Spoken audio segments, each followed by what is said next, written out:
I'm Bud Lucky, and I wrote and directed and did the vocals on Boundin. I was raised in Montana, so this locale is kind of based on my early experiences. You know, a high mountain plain, which is kind of my favorite area. It probably has a little bit of Montana, Arizona, all across the West mixed in, mainly looking for color. The set works around this rock where the lamb lives, and we called it the Guggenheim Rock, with apologies to Frank Lloyd Wright. The style of the background is, I was thinking of Grant Wood, who has this sort of basic, simple forms, but put together in a nice way. And then in animation, we all love Mary Blair, who was a great designer. The fish were based on a character in Nemo named Gurgle. The owl was actually made out of a prairie dog, you know, with adjustments and feathers and wings and what have you. And the Model T Ford was from an upcoming movie called Cars. And the guy picking up the sheep here is the dentist from Nemo. The water in this rain sequence is amazing. Bill Polson and the technical crew just did wonderments all the way through it. I was a 2D animator for years, and the amazing thing about the computer stuff is it has more control over elements and you know, water, and you can have wind blowing, you can rain, camera movement, reflections, light changing. It just makes everything come alive, and it's more magical. Came a great American jackalope. The jackalope is this kindly old uncle character, and kind of based him on a Wallace Beery character, or his hairstyle is based on that of Charlie Russell, the Montana Western painter. The little dance step here by Rodrigo Blas, I think, is one of the finest pieces of animation I've ever seen. Just great.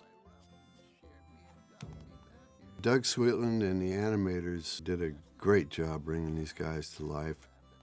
The dance sequences were funny and wonderful, and the subtleties of the eye movements and things in the serious parts, or if you want to call them serious, were great too. Everything worked. Pink ink in your think. Does it matter what color? That gets nope. If you notice, the lamb has a farmer's tan after he's been shaven, and a little stubble too. I play about 3 chords on a banjo, so I did some plunking and put a rough idea of the song together, along with some drawings, and then I showed it to John and the group, and that was about 3 or 4 years ago, and we finally did it. Just get a leg up and you slap it on down, and you'll find you're up in... I went on a sagebrush search to photograph sagebrush, and I went all over the Southwest. I found out there's a lot of varieties of sagebrush, all different colors, but I wanted the one that I grew up with, sort of this bluish green, and so that's what we have.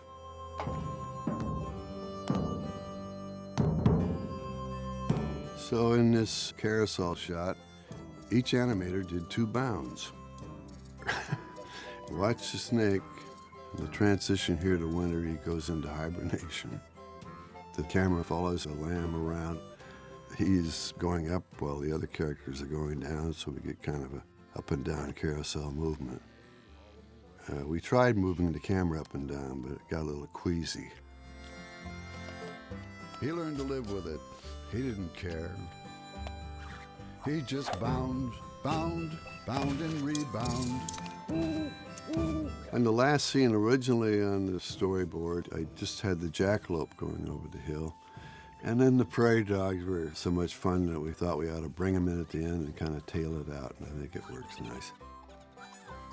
The finished product here is so much better than, you know, I had in mind originally, and everybody plussed it all the way through. Every little element is much better than I expected it to be done. And I thank them all.